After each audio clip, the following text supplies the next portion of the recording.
com mais detalhes da previsão do tempo e também sobre mobilidade.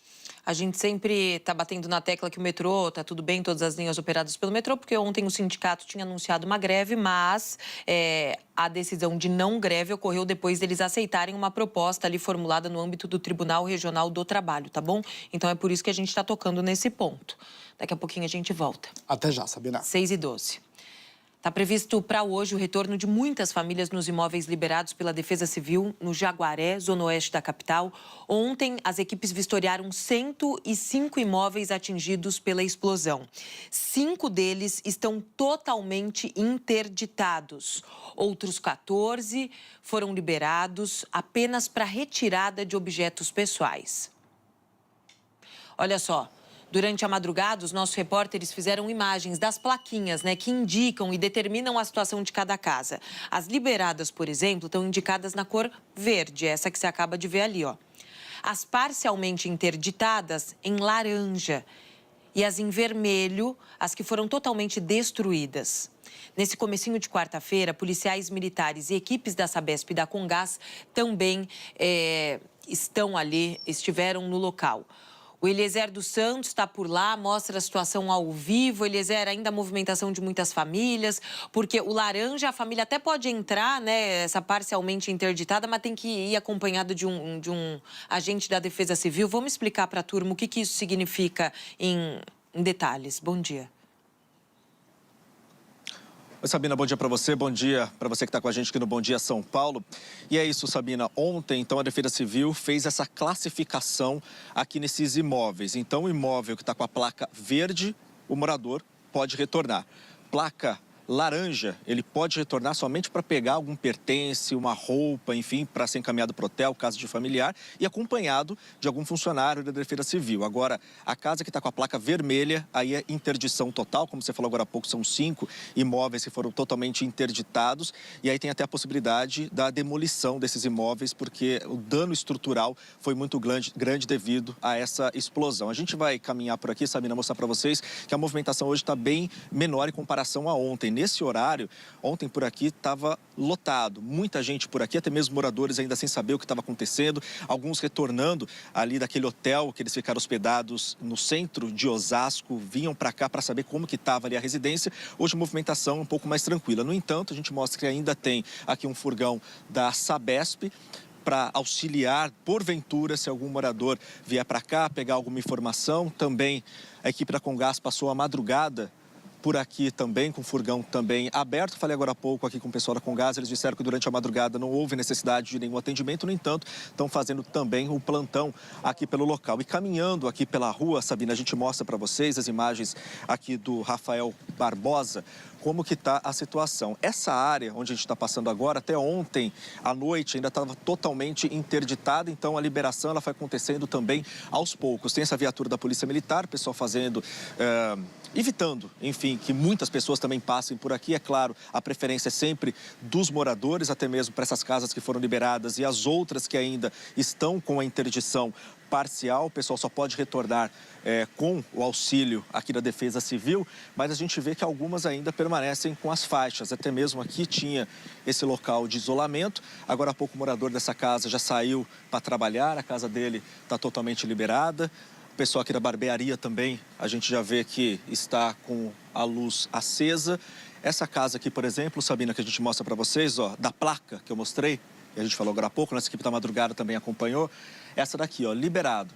Então, a placa verde, então o morador dessa casa já conseguiu retornar aqui para o local. Agora, quando a gente vai um pouco mais para frente, aí sim, quanto mais próximo do local da explosão, mais tem um número maior de placas laranja e também, é claro, as placas vermelhas. Lembrando que esse auxílio que foi oferecido pela Sabesp e também pela Comgás aos moradores, inicialmente de R$2.000, ele passou então para R$5.000, até devido também reclamação dos moradores, dizendo que não estava conseguindo fazer muita coisa com esse valor baixo. Então acontece o seguinte, quem já recebeu esses R$2.000, esse valor já caiu na conta, então vai ter então um valor a mais de R$3.000. E quem ainda não tinha feito o cadastro, R$5.000 direto que vai cair na conta. A gente continua ainda fazendo uma caminhada por aqui, Sabina, tentando chegar até próximo ali ao ponto, né, onde aconteceu então a explosão. E nessa caminhada, então, a gente mostra que a situação por aqui está mais tranquila em comparação a ontem. Mas é claro, é difícil a gente usar o termo tranquilidade para moradores que passaram por essa situação crítica, com explosão, morando de forma provisória em hotéis, outros foram para casa de familiares também. Agora, ontem ainda permanecem. Muitos desses moradores que nós conversamos até mesmo ontem, Sabina, são moradores de longa data por aqui, viu? Pessoas que já moram há 40 anos, outros 30 anos, 15 anos por aqui. Então, já formaram família, os filhos foram criados por aqui e moram também nessa região. Ó, agora a gente chega numa outra aqui. Rafael, a gente consegue mostrar para vocês, ó.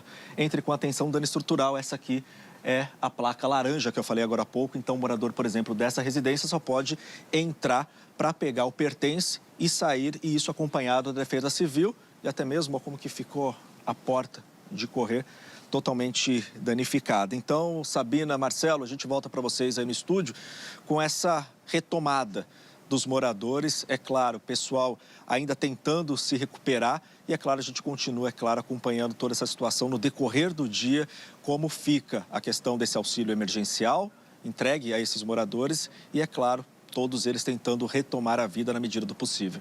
Com vocês no estúdio. É, sim, muito difícil, né? Esses dias após esse rastro de destruição, como você disse, né? São pessoas que estavam ali há anos, construíram sua vida e, assim, num piscar de olhos, tudo virou pó, tudo virou entulho. É isso, não tem outra palavra. Eu agradeço demais, Eliezer dos Santos. Agora o Bom Dia São Paulo sobrevoa com um drone essa área atingida pela explosão. As imagens são do nosso repórter cinematográfico, David Faria. Ele está num ponto muito impactado. David, agradeço já de antemão pelas imagens e a gente vai conseguindo sobrevoar e ver muito do que eu falava há pouco, né? São histórias construídas ali nessa região, uma área de 2.000 metros quadrados completamente atingida. As telhas, olha ali, retorcidas, quando tem, né? Porque em muitos desses imóveis nem telha, mas você tem telhado. Você vai vendo ali, ó, uma caixa d'água, o David vai aproximando e a gente tem, olha, uma máquina de lavar. Você já imaginou? Olha os cômodos, o que viraram. Tá tudo retorcido.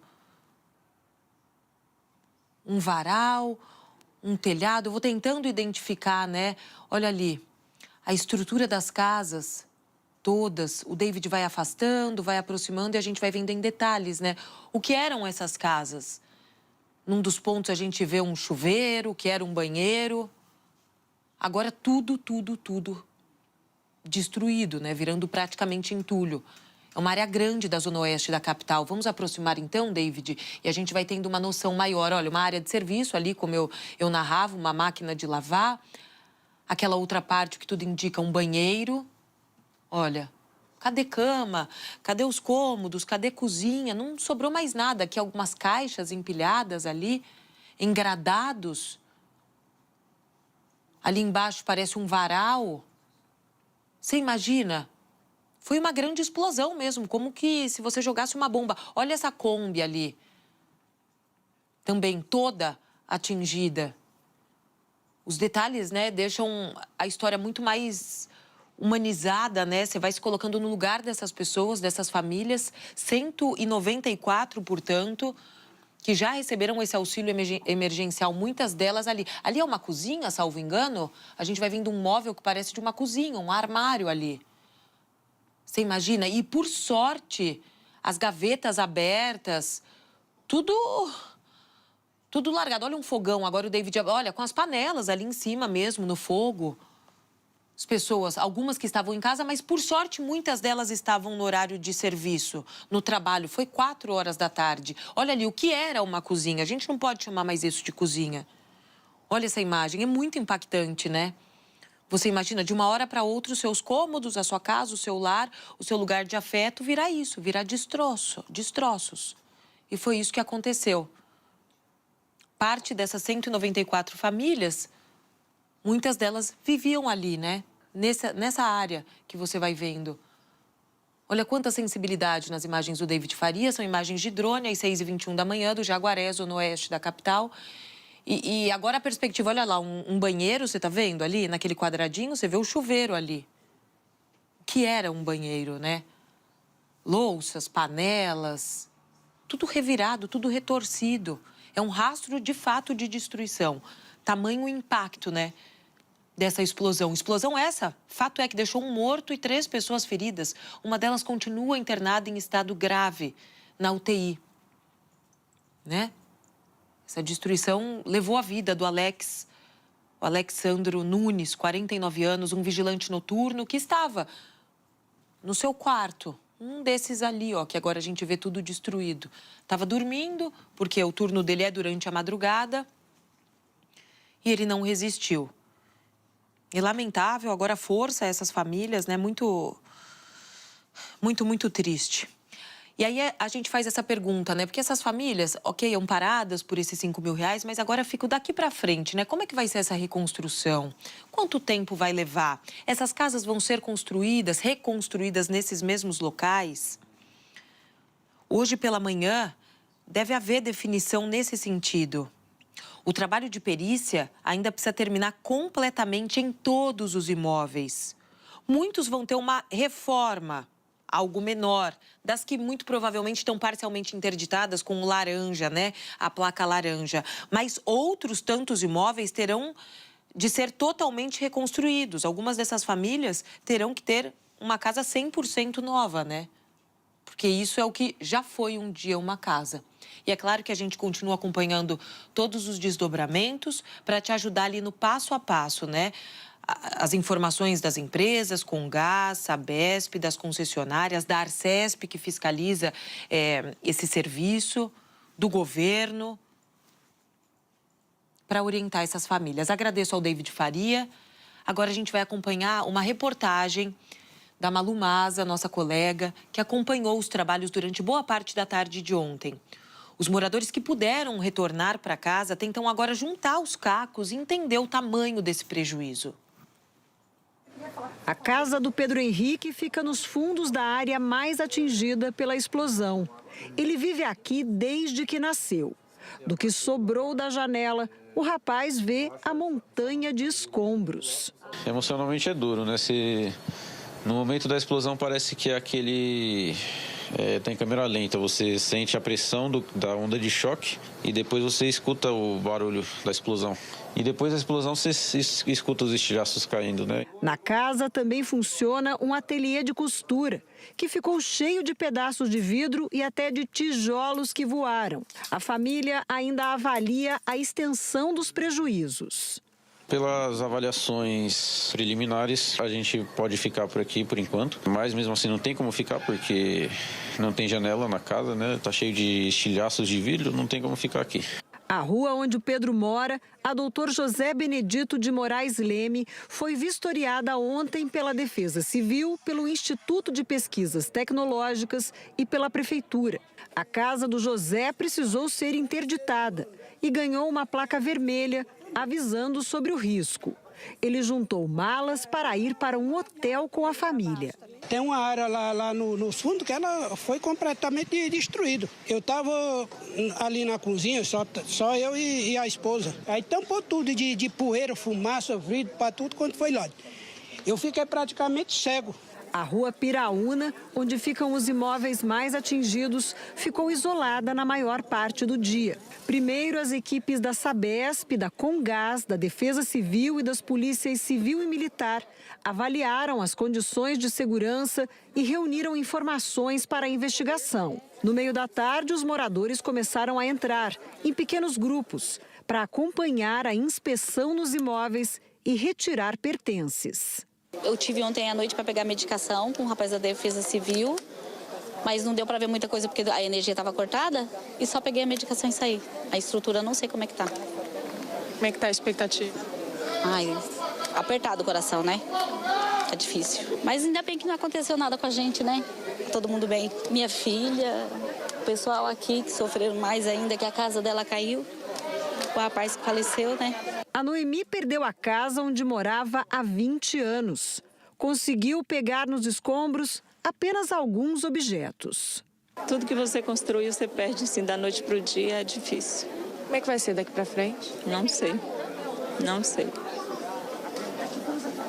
Tenho a menor ideia. A vistoria nos imóveis terminou no início da noite. No total, 105 casas passaram por inspeção. Mais de 80 receberam essa placa verde e foram liberadas novamente para os moradores. Segundo a Defesa Civil, 5 casas estão com placa vermelha e serão demolidas. E 14 ganharam uma placa de entre com atenção.